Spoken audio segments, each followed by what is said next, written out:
Hey guys, this is Alan with The Catch and the Hatch, and welcome to another Streamside course. Today we're on Clear Creek. In particular, we're in Clear Creek Canyon, which is just west of Golden, Colorado. This is like my new home waters, given where I live now. We're in full spring right now up in the canyon. It's April 23rd today, I believe, and river's starting to get a little bit muddy. As spring runoff's starting, but it's not outside of the realm of what's fishable, and feeling really good about how the fishing's going to be today. I want to talk a little bit about what we're going to go over today.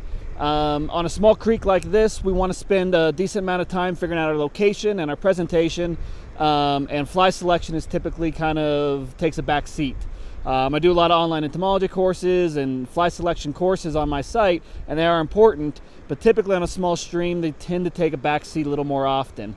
I talk about the three pillars of fly fishing a lot, which are location, presentation, and fly selection. And if you can get enough of those three things during any given day, you're going to catch fish no matter where you are, anywhere in the world.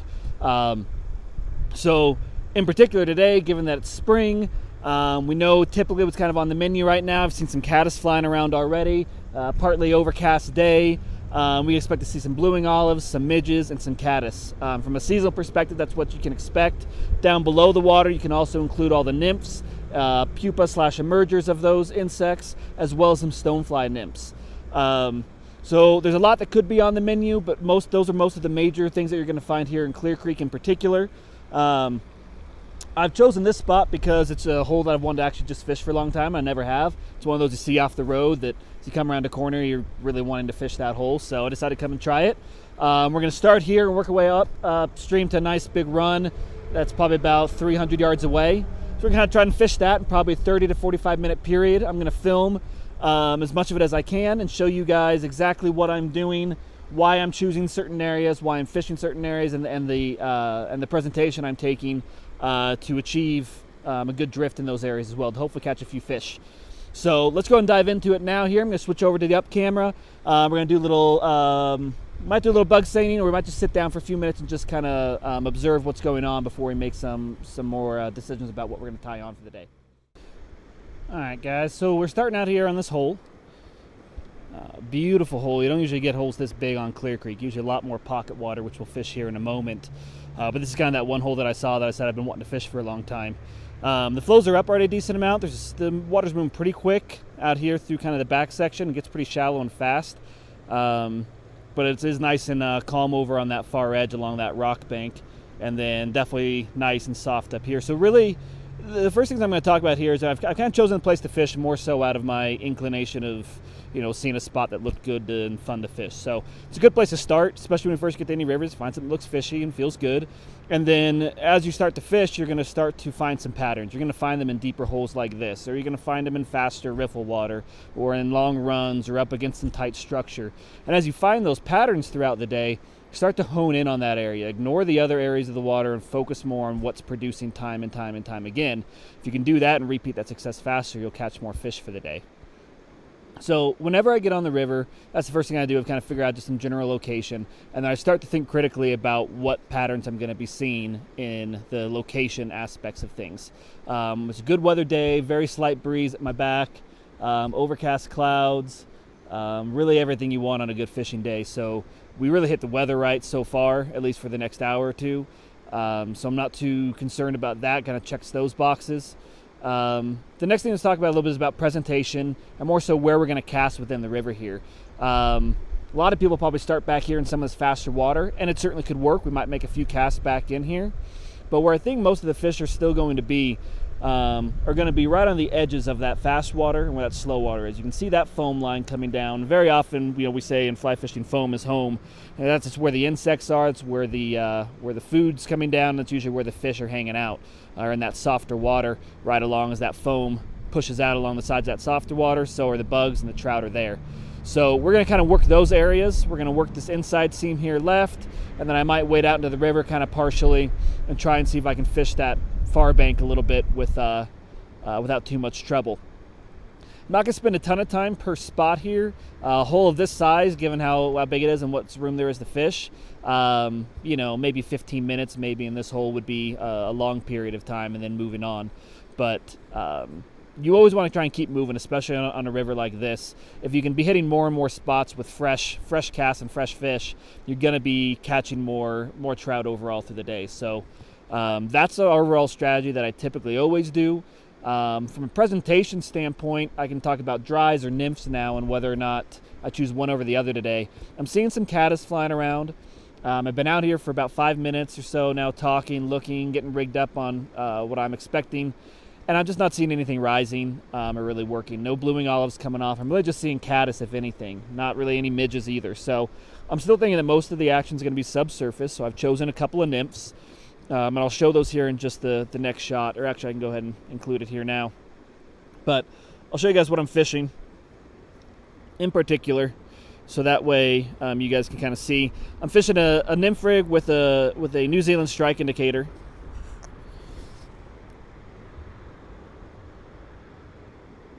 Hopefully that works here.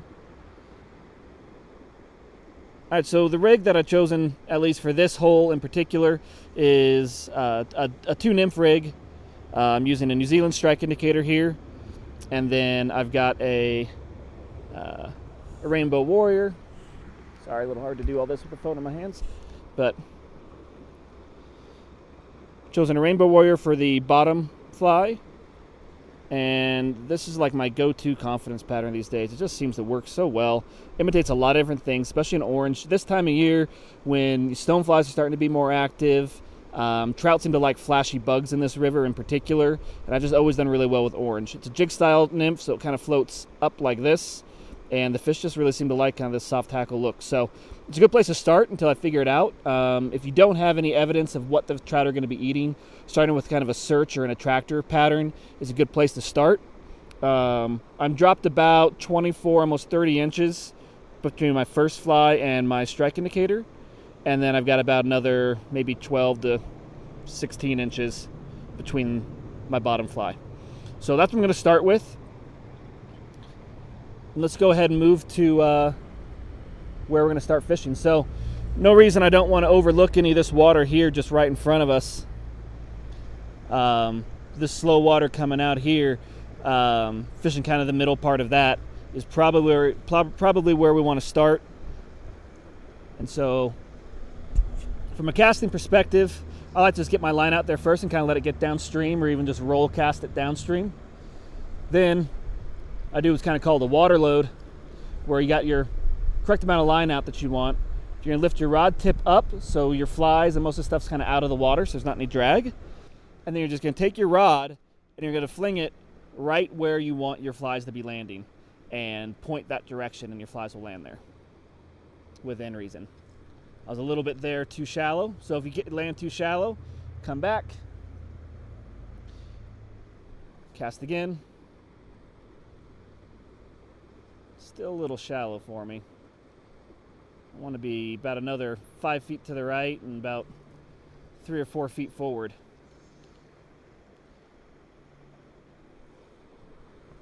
There we go. That's the drift. A good presentation tip in these small creeks, and probably just about anywhere, is to keep as much of your line out of the water as possible. Work with as little line as possible.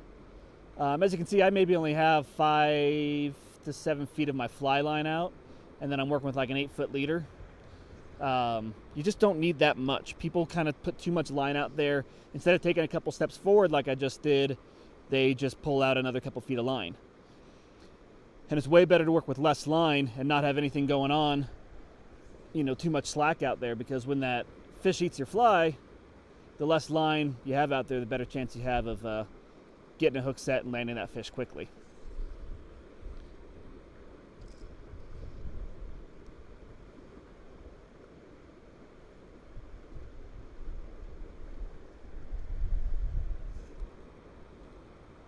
And you want a few maybe out in that faster water just a little bit, because keep in mind too that the water's always moving faster on top of the river than it is underneath the river at the bottom.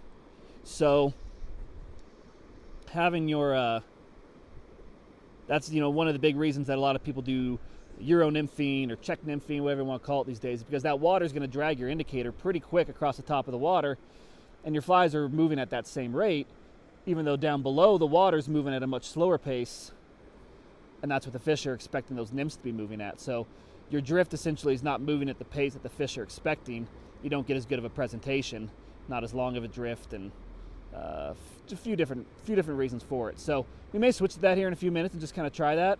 All it means is just ditching that strike indicator, and you can pretty much just still work with exactly what you have on. But for now, since we're kind of fishing the softer water, we're fishing quite a bit upstream, we kind of need that suspension system that's keeping our flies at a regulated depth and to help us detect the strikes if we do get any. Now we're really getting into that big, deep part of the hole, right where the foam is. This is really where I expect to catch most of the fish, is kind of in this section here, but you want to fish that. You want to always fish from the back of the hole up. Because if you walk up past the hole, you might spook some fish and miss out on what, could have been 2 or 3 fish out of that hole. Instead, you just go up right to the top of the hole and catch that one. So always start at the back of the hole and work your way up.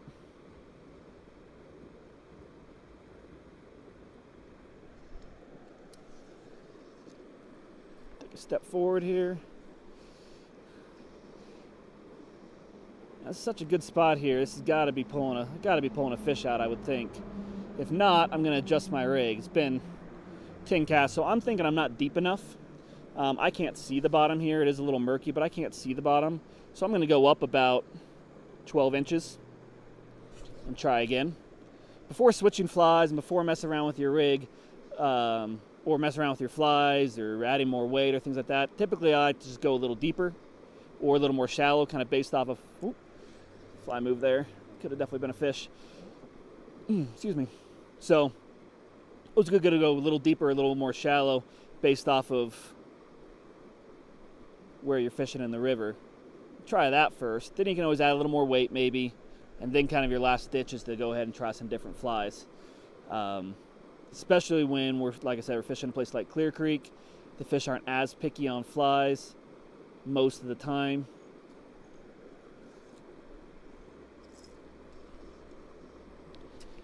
So I'm trying to get right where that fast water and that slow water meets and let the line... There we go. Oh, that'd be bottom. Man, that felt real good. Felt like a very big fish for Clear Creek. There we go. So what I just did right there was a good tip. I kept a little bit of tension on, just kind of was jiggling to try and get the fly loose. But more importantly, I got up in front of where it was hooked and gave backwards pressure to the fly. Now, I fish barbless flies, so that's what allowed me to come loose on that. A lot of people just keep pulling when they're in the back there, and you're just going to drive the fly in further, or the hook point in further. So that's just a little tip. If I get hung up again, which will probably happen at some point here, it's good to have a few tips in your bag on how to get yourself unhooked when you're snagged on the bottom. Kind of shocked I'm not catching fish here. But that's what these Streamside courses are about. I'm sure a lot of you guys are like, yeah, I would think you catch fish in here. Nothing to it. And then you don't. And you go, well, what's wrong? How do you react? What do you do? What do you change? And we'll get through that. Right now, we're going to just stick with it and just let it hunt. What we got on here is a good setup. The depth is good. I did shrink it down a little bit after getting hung up there. I did bring it down about 6 inches. So what we got is good at the moment. I'm not thinking we need to change yet. But if I don't catch something out of this hole, it's too good of a hole that either one, the fish aren't really in these holes anymore. They've moved up into faster water to get some different action on some different bugs, or I got the wrong bug on, which is certainly possible.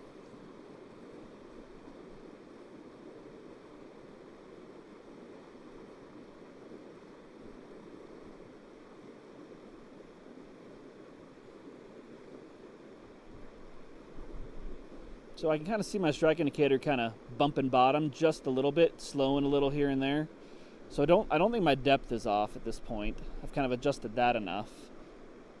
So after 5 or 6 casts, yep, and there's another reason right there as to why I think my depth is fine, because I just snagged a little twig on the bottom. So you feel like your depth is right, you feel like your flies are decent, but you're not pulling up any fish. You either need to move location or probably change your flies at that point, because I'm feeling pretty good about the whole presentation. Nope. Oh, that was just a rock.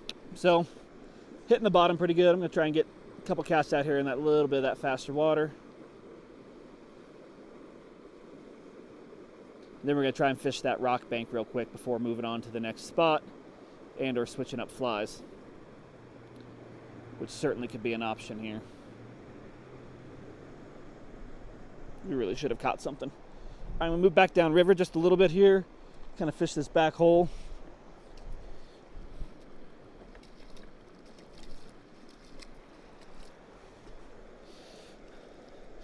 It's a little deep out here, so. Whew. Hey, there was a little rise, so that's something right there off that bank. Looked like a caddis eat. So let's try and work that bank a little and see what we can find. They may be in that faster water, not in those deep holes. We're just coming out kind of that early spring mode. And so fish are going to be more willing to move into the faster water to get more active bugs and more active protein. Now, I'm working over a pretty fast current here. So the two things I'm doing to try and get a good drift are, one, doing a mend right as I start to keep my line upstream of my strike indicator, because my line is going over that fast current. It's moving faster than the than where my flies and everything are drifting. Second thing is I'm high sticking. I'm keeping as much line off of the water as possible, so that way I don't have any, I'm not getting any more drag than I have to be having. This is where a longer rod helps, or stepping out just a little bit further in the river. I think this is an acceptable distance because I'm getting a decent drift. But if your strike indicator's dragging a little too much or things like that because you can't get the right drift at this distance, then yeah, take a couple more steps out if you can, or bring a bigger rod, a longer rod. I'm just using a little 8.5 foot, a little strike, a little 8.5 foot rod today, because I was hoping for some dry fly action here later, which we may be getting. We'll have to just see. Another thing I'm going to do here is seeing those caddis moving around. I'm going to kind of skate my nymphs a little bit. Skate them off of those rocks. Oh, I just saw a flash. Those fish may be keyed on to something moving a little bit more. The way I just make them skate is I just stop my rod tip up here and just let the current grab it and swing it over. Just kind of like you're fishing a streamer. Try and get it tight against that bank, still mend up so it sinks down, and then let it kind of skate and come up. As the skates and comes up, it's usually when those fish like to chase it. And I'm definitely seeing some caddis. I may need to switch to something a little more caddis specific.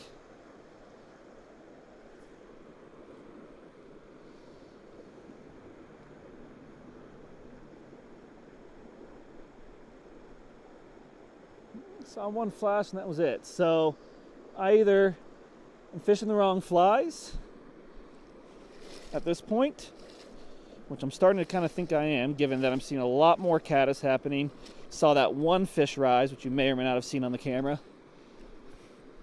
And they're not in this nice, beautiful, deep hole where, or at least they're not actively feeding in there with what I have on. Hey guys, so I want to show you something real quick while I was getting set up and switching over flies. A nice tip that I do with when I'm fishing more than one nymph is a lot of times people tie to the bend of the hook here, and they'll take their second fly down off of that. The problem with that is, let's say you want to change this fly. This one's working just fine, bottom fly is good, but you want to switch the top fly out. Now you've got to take both off and retie 2 knots, which is just more work. So a faster way to do it is actually, when you're tying your knot, is to tie it onto the line itself. just like you would when you make your little, loop connection. I'll show you guys in a second. When you make your little loop that then, cinches down on typically on like your improved cinch knot, clinch knot. You'll just take that loop, and instead of putting it on the bend of the hook, you just drag it over the whole fly onto the line and then kind of pull it down tight. I like to have like 4x up here and then tie on 5x, so that way you don't have any chance of the line strengths, breaking on each other.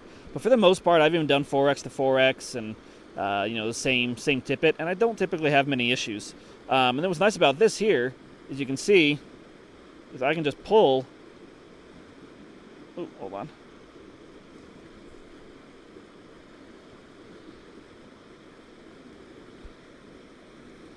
I can just pull on this fly now, and the line slides up. I can slide that line up, and now I've got this fully exposed fly here that I can break off and tie on a new fly for, without ever having to tie on and do anything here. Because once I'm done tying this on, I'm just going to pull that line back down right to where the knot is, and I'm good to go. So nice little tip. Keep that in mind as we're tying. I might do a video of this explicitly and show you like exactly what I'm talking about. But this is just on the Streamside. This is a good place to start. So I'm going to switch this guy out with probably like a squirmy worm, I think, and then this guy with something caddis like. I have yet to look in my box yet and see what I'm gonna select. I'll show those as soon as I've got them done. Okay, guys. So I went ahead and chose a pink squirmy worm with the higher water. And a little bit of dryness and kind of the murkiness that's kind of coming out. Worms or annelid patterns can do really well this time of year, and it's just a good overall attractor pattern, one I have confidence in.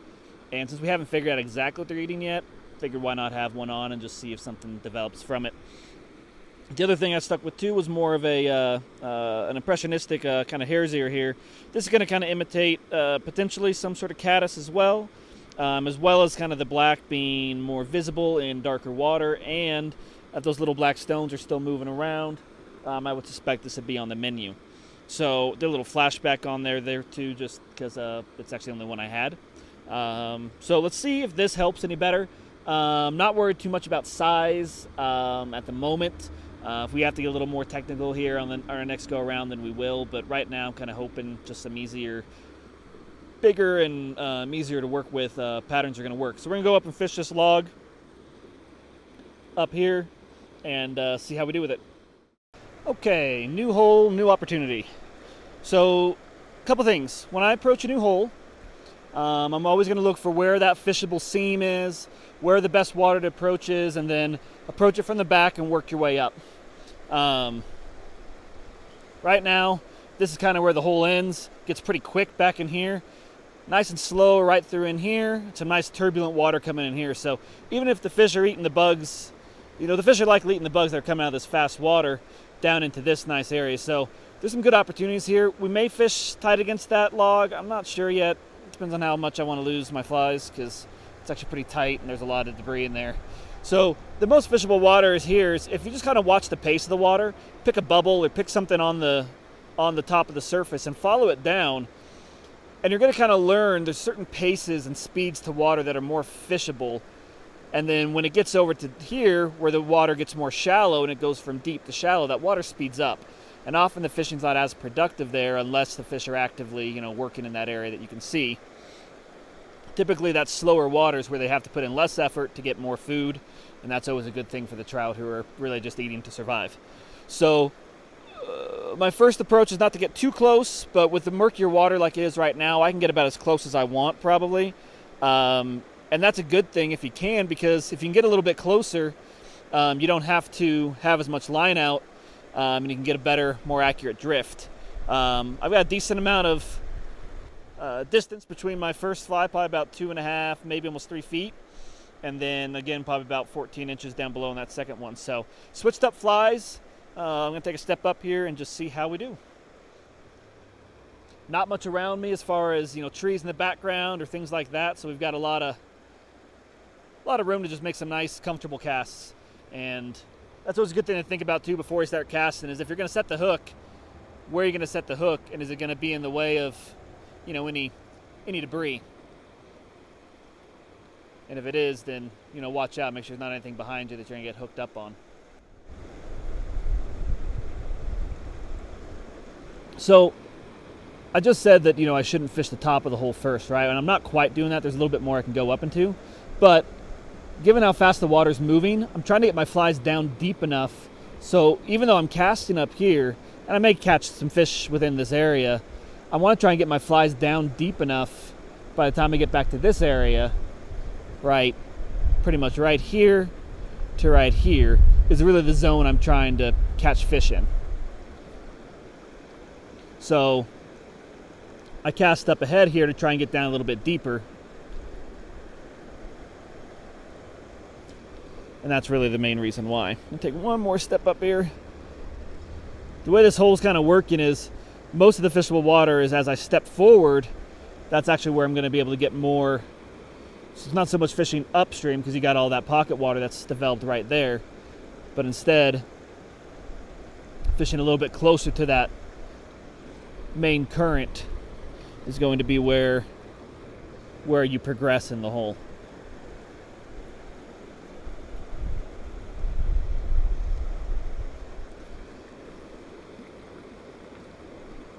I can see that squirmy worm even underneath the water pretty good. I'm kind of thinking I don't have enough weight on for this deep of water here. Because even after a drift or two of starting way up here, I can see that squirmy worm's only making it. You know, squirmy worms are actually pretty buoyant by themselves. You need to have a decent amount of weight with them. And I've got a little brass bead head on here, but I think, given the speed of the water, I think I need more. So I'm going to attach a little split shot to what I'm doing. Now, size of split shot, good question. It does vary quite a bit, I think. I try and do kind of a medium-sized one. Something that imitates... Sorry, I had one in my mouth there. Something that imitates the bead head that I already have on, and maybe just slightly bigger. Aiming for that helps me kind of measure weight best.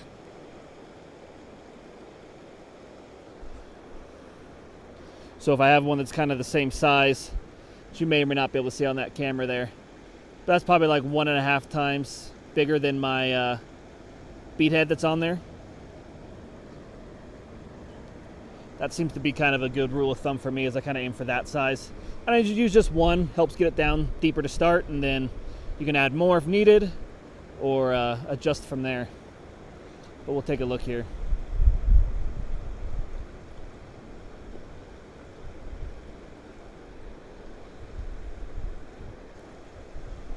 There we go, that's getting down deeper. That was already getting hung up. So another thing I can do too is when I cast, I can kind of just wait and keep my strike indicator off the water just for a second. Let the flies get downstream first,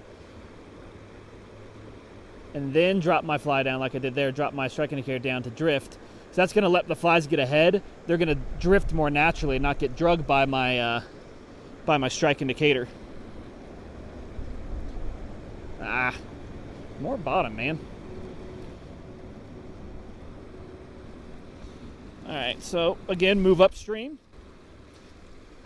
Get that reverse pressure, and hopefully we can get that to come loose. If not, the one other tip that I sometimes do is actually let a decent amount of line out here, so I actually grab the line, because your rod tip has a lot of give, and it's supposed to, but it doesn't always help flies come loose very well. So you kind of just tug on a little bit and see if that helps it come loose.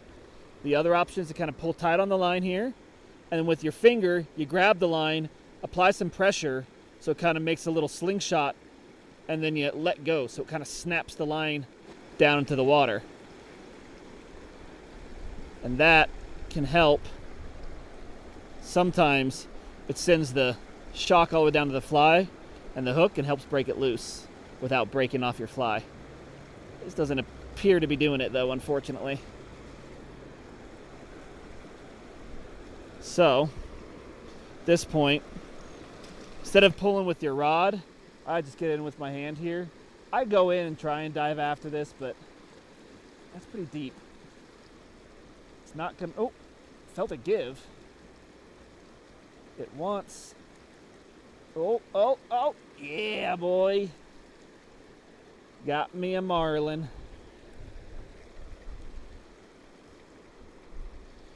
Look at that, there we go. So, just some very gentle pressure. Instead of using your rod tip, because your rod tip will just break off those flies, this allows it to kind of come free. And usually for me here, I mean, as I'm thinking through, we have yet to catch a fish yet, and it's 30 minutes in. Some of you might be saying, oh, that's normal, no big deal. Other people are like, that does suck. I kind of think it sucks. Full disclosure, I was actually fishing earlier downstream before I started filming and caught 3 fish faster. So what I'm learning here is that if switch up flies a few times with some flies that you feel make good sense, if you're not getting that to work, then it may be more likely that it's your location or your presentation. Now I feel like I'm getting down plenty deep here with these flies.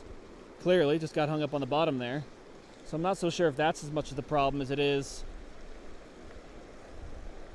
the location. There may not be as active of fish in these particular holes. Oh, crying out loud. There we go.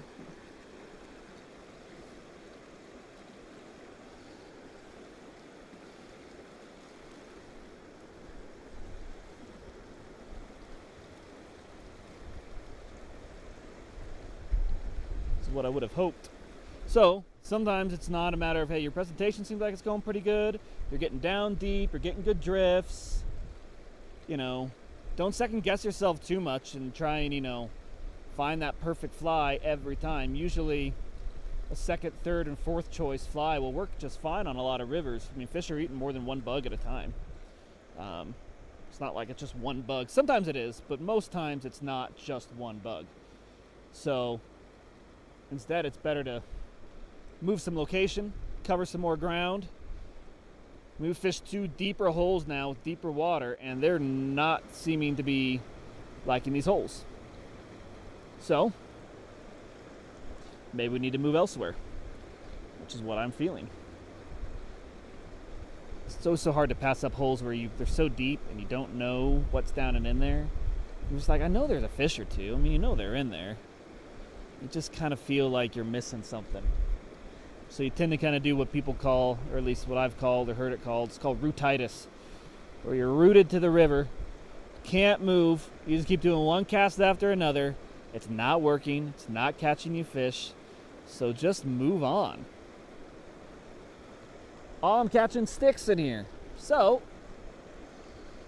that's okay. Sometimes that happens. Better just to go find a different part of the river. So let's move upstream, find some different water, and see if that can make a difference.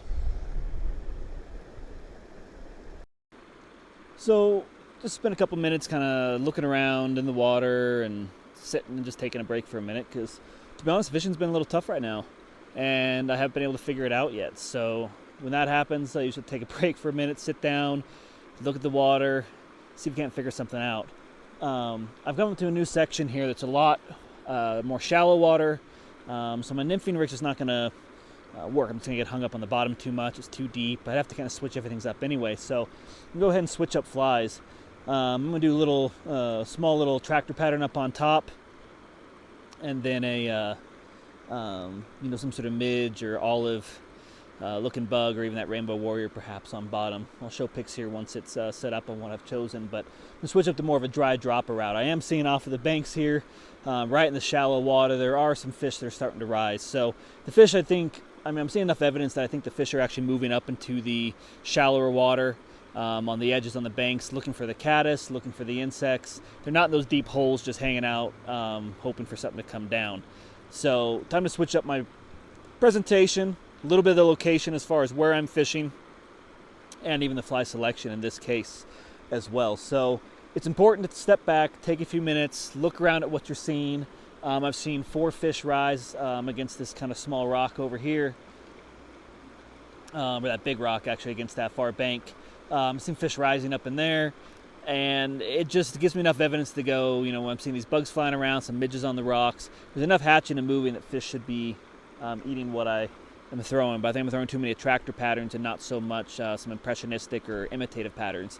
So I'm going to move to something a little bit smaller, it looks a bit more natural to what's in the water, and see if the fish change up from there.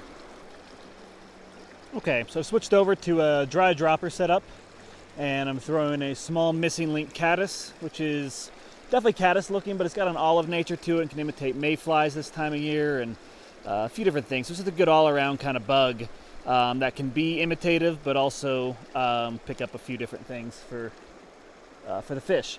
And then underneath that, I got kind of an olive jig-style nymph that looks a little bit like a mayfly and a little bit like a caddis. So the hope is that I'm kind of covering a couple of the different areas here. We're going to kind of fish this kind of slow water right within here a little bit, and then I might fish that bank a little bit since I've seen some fish rise if I want to walk over there, or I'll turn and kind of go upstream here a little bit, and there's some nice water around the corner too that should be holding fish if the fish are working and rising. So decided to switch up presentation, technique, a variety of things, and just see if that switches things up. This looks a little bit more of like what's up on the water right now. So I'm hoping that'll pull some fish out. And to be honest, this is just more fun. I love dry dropper fishing. If I'm not going to catch fish or struggle to, I'd much rather struggle on dry dropper than heavy double nymph rig with a split shot on and whatever else.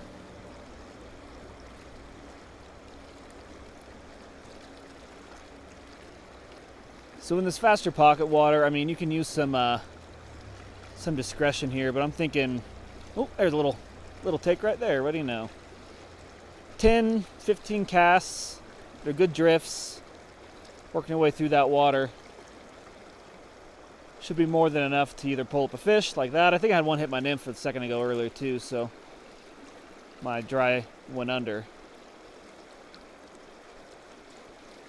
So that's some productivity. He wasn't very big, but they're not that big here in Clear Creek. If you guys haven't fished them before, you're not aware much about the river, you're going to get fish anywhere from 6 to 14 inches in this river most times. Most of the fish being right around that 8 to 10 range. And then you're going to get a few fish. You can get some fish up in the 18s and 19s, but most of the time those fish are kind of going to be in that 6 to 10 inch range, which makes it fun if you can catch a lot. If you're not catching any like me today, it's kind of a bummer. But we'll see if we can't get that changed around here in just a few minutes. I'm going to go hit that far bank. Cut more casts through here. Not seeing anything really move or groove to that fly beyond what I've already shown. So I think it's probably time to cross over that water and move on. Cut more casts right up into that faster water. Again, I'm high sticking even this. I'm close enough to where I'm going that, or where I'm casting, that you don't need to get much of your line in the water. It helps you get a really good natural drag-free drift. There we go. Took the dropper. Just about to move on. Little wild brown. And right into the net. Just like that, folks.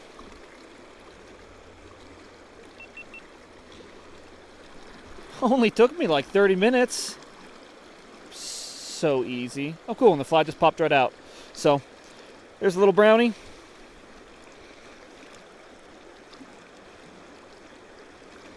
And we'll just give him a nice little release right here in that soft water. Oh, that feels so good to catch a fish. Doesn't have to be big. But if you can catch a fish or two, it goes a long ways for the day. So I got this external frame on my backpack now that I put on my fish pond bag.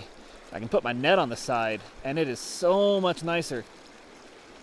So I can drop my net off easy with that magnetic holder. I don't know if you guys use a magnet to set up yours, but If it's too far back, you're never really sure. You can't really see what's happening. You can't really see what's whether you're connected to it. And it's actually kind of a pain in the butt. But if you can see where the magnet connects, that makes a big difference. So I've gotten a couple strikes right in that seam. I'm gonna just take a step or two up first, and there we go. Ooh, that's a nicer fish. Came right up for the dry. All right, well, we can give it a minute more here. That's 3 strikes in just a couple minutes. So instead of moving into this water, I'm gonna fish it just a minute more.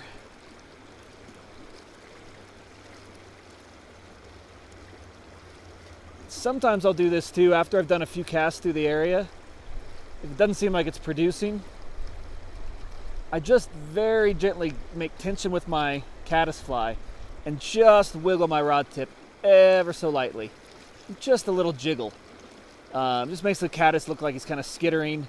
It makes it look alive. It's not skating it. It's not moving it very big. I mean, the tiniest movement is all you need. But that sometimes can really get those fish to come up and strike too. It's good to have a few different kind of techniques and tricks in your bag when you're casting over the same spot a few times. Try 1 dead drift, 2 dead drift, and maybe 1 where you skittered a little, and then maybe 1 where you just kind of do a full-on skate here. See if that seems to do anything for the fish. And if it doesn't, then you can kind of be confident that you pretty much fished the hole. There, he took that one, took it on the skate, or tried to. They just miss it so much. I mean, everyone talks about, there we go, finally. Oh, I had 2 on. I don't know if you saw that. The bigger one got loose. The bigger one took the dry. And the little one took the nymph.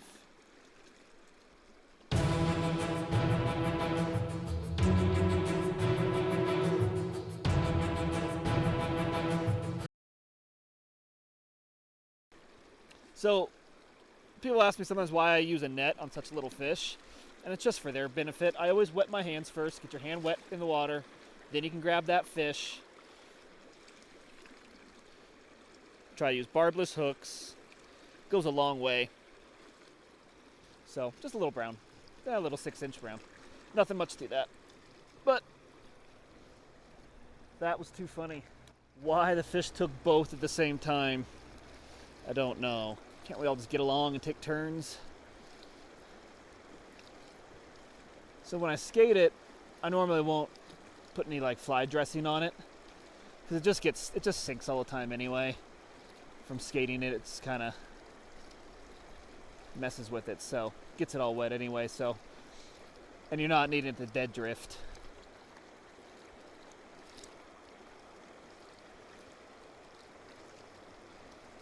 Well, we're figuring out a little bit of a pattern here. They seem to like it in a variety of different presentations. Both skated and dead drifted.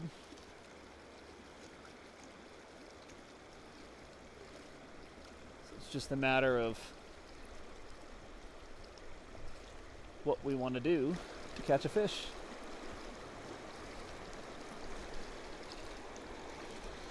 Alright, so use a couple fish out of the hole like that, and I could fish it maybe another 15 minutes and catch a few fish, but I'm going to just move on. I'm going to, what do I want to do? I'm going to stick to this side of the river, just from an ease. The other side's great too, but I don't need to make it over there as well. Oftentimes, I don't know about you, but the other side of the river always looks like it's better fishing. So come over here, you got this nice soft water right in here too. This is all good water. There could be a few fish in here, no problem, in the softer water here on the side.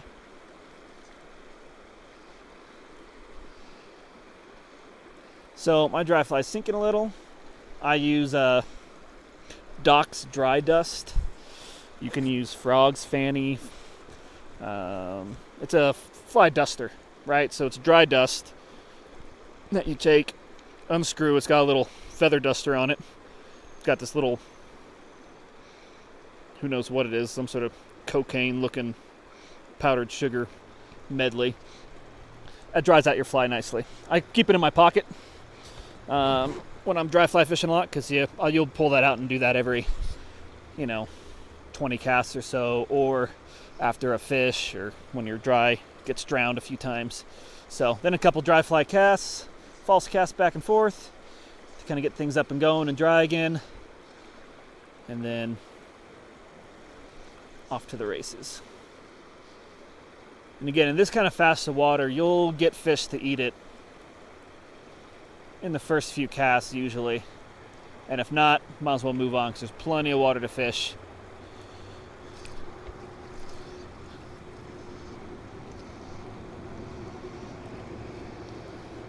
Now I'm kind of fishing directly upstream, so I'm doing a lot more line management when I fish like this. Keeping my line tight. You can let a little more line out on the water when you cast this way. I think if you can get cross stream when you fish, it's a better way to fish than directly downstream like this. You just have to do more line management. It's just an extra step, and it just adds to the potential issues of drag and not keeping your line tight and missing the strikes. So I think it's a less successful way of fishing, but sometimes it's kind of the only way you can approach the water, because you've got too much foliage over on the left or the right. I'm working my way out on the faster water, and then working my way inside to the softer water as I go, simply because if I start in that slow water and catch a fish, it's probably going to shoot right out into the faster water. It gives me a chance to catch a couple of fish in the hole if they're in there.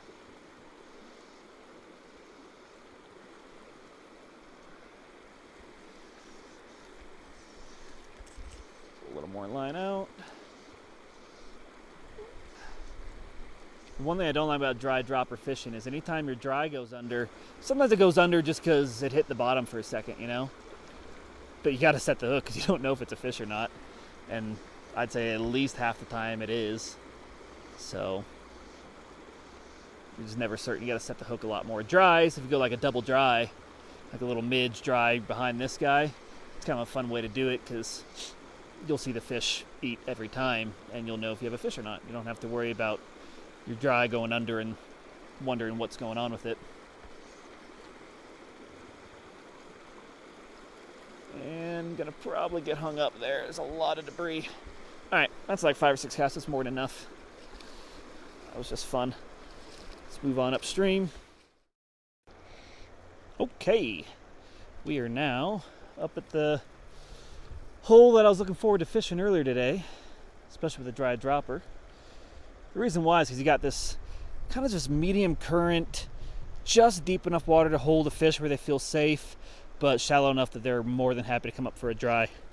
So I really like this type of water for your dry dropper water, kind of these longer, flatter runs. So I'm going to approach this one just a little bit from kind of behind, but get out in the river just a little for an easy drift and see what we find. I don't throw all the way up to the very top of the hole right at the beginning. You just start about midway. Again, you just don't, however long your leader is, that's not going to spook the fish and get the line up. Oh, there's a fish. Yeah, first on the dry, baby.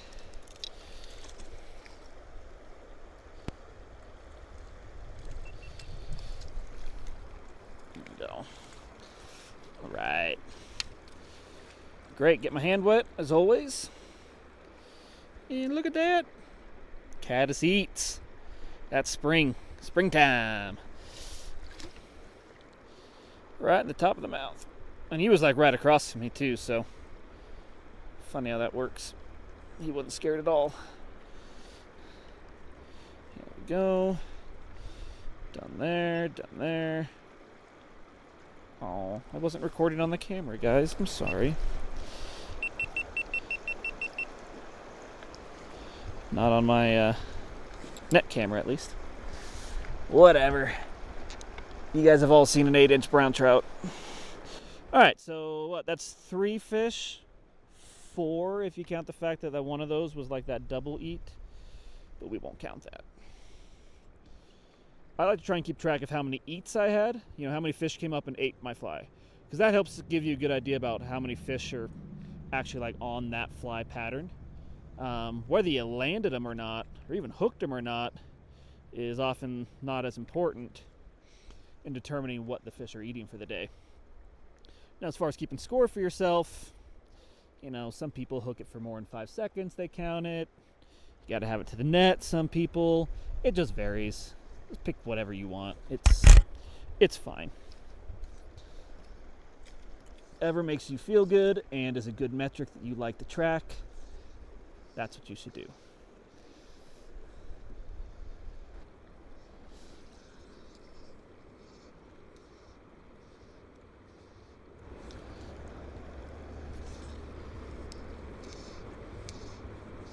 Oh yeah.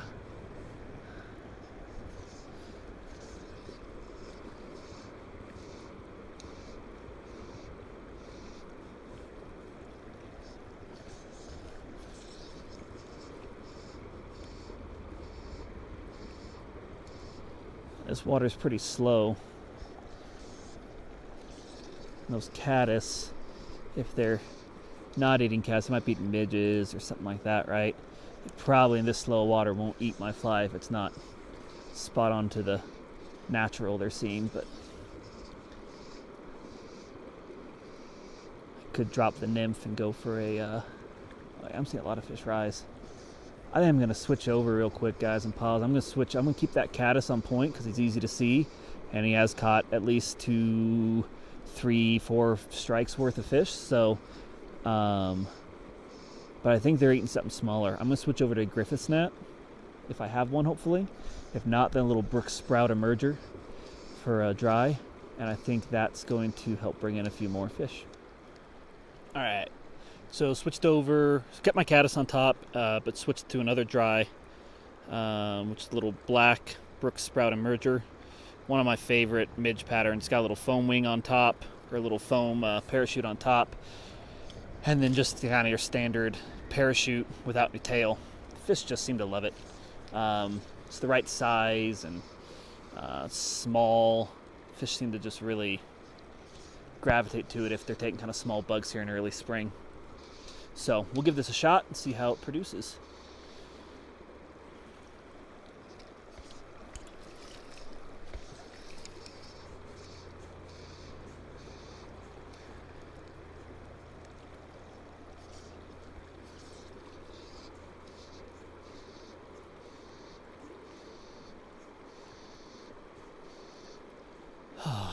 Absolutely love dry fly fishing. Oh, there he was. And of course he eats the caddis. That's sometimes just gotta, put that other bug on just to make the difference. Ooh, there we go, got him in the net. Yeah, that midge looked good, but caddis is so big. I haven't had caddis in almost a year, huh? That's right.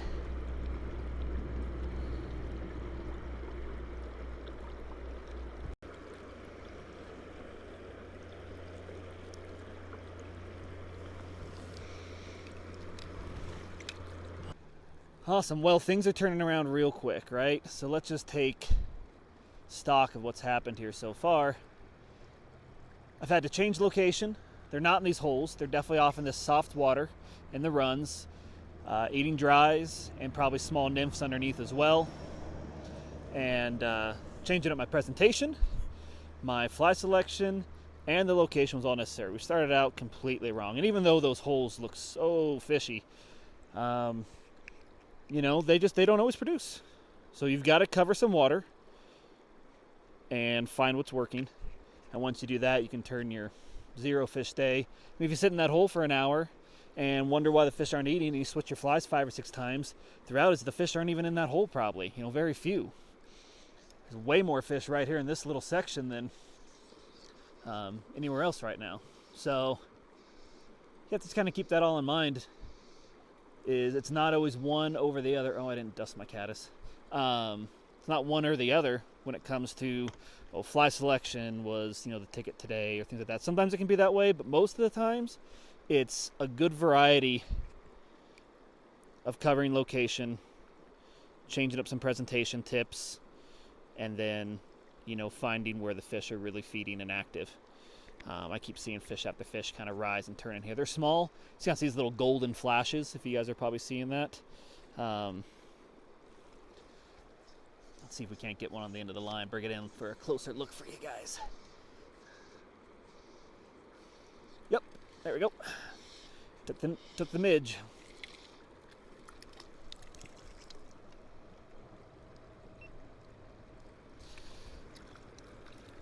There we go. Perfect. I think they call that a pattern, folks.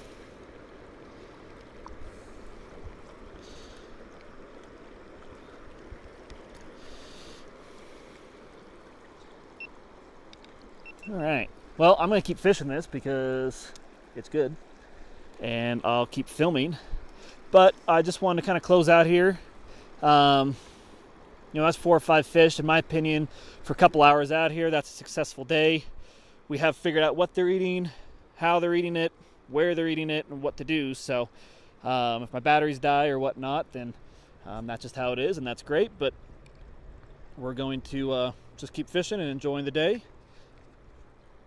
and enjoy this hatch for as long as the fish will allow me to enjoy it for. So keep in mind, guys, that's just the overall tips that you can't go wrong with learning your fly selection, presentation, and location fundamentals. That's the pillars of fly fishing that help you catch fish time and time again. And if you can figure those out on any given day, you're gonna catch fish. We figured it out today. It took us a little while, a little frustration. That's great. Made me think a little harder, work a little harder, and now we've got some basics figured out. Let's go see if we can continue this.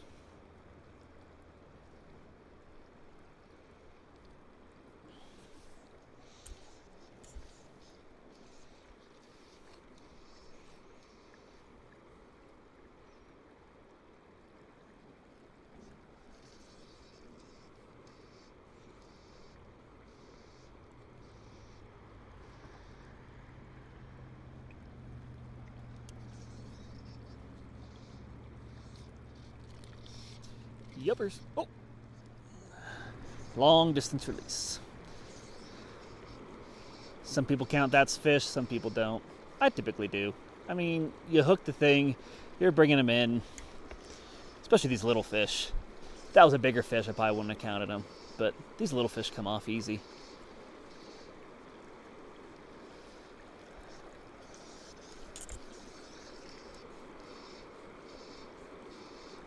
And there's a lot of fish in this hole, or technically this run.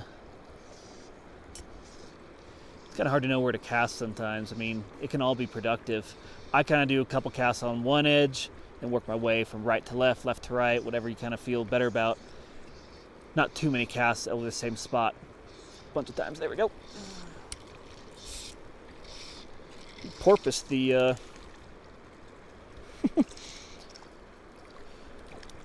I'll get the net.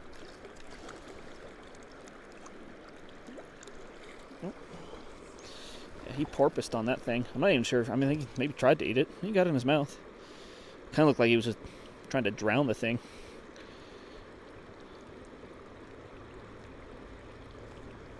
There we go. Off you go, little dude.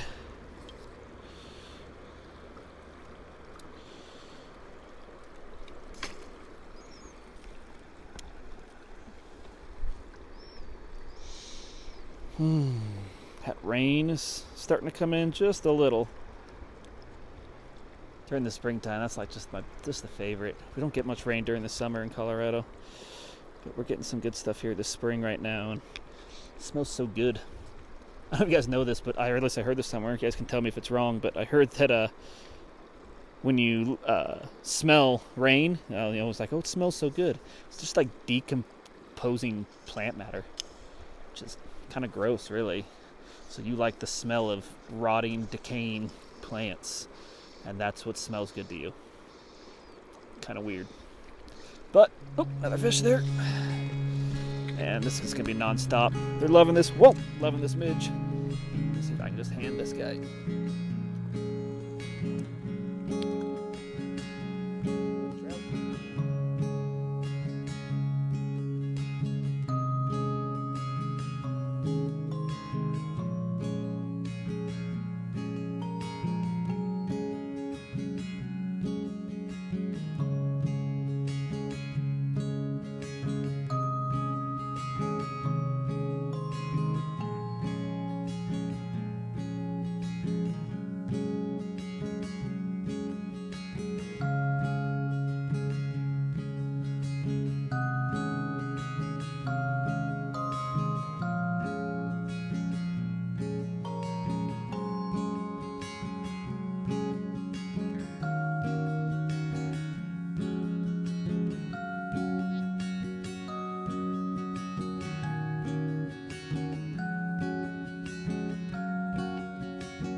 Hope you guys enjoyed the Streamside course. Hope you guys learned a few different things, understood the process that I was going through, why I was doing it, how I was doing it, all that sort of stuff. And hopefully you guys can take some of the learnings that you saw today and practice them on your own rivers and have a fun fishing day like I'm having right now. Have a good one, guys. Thanks for tuning in.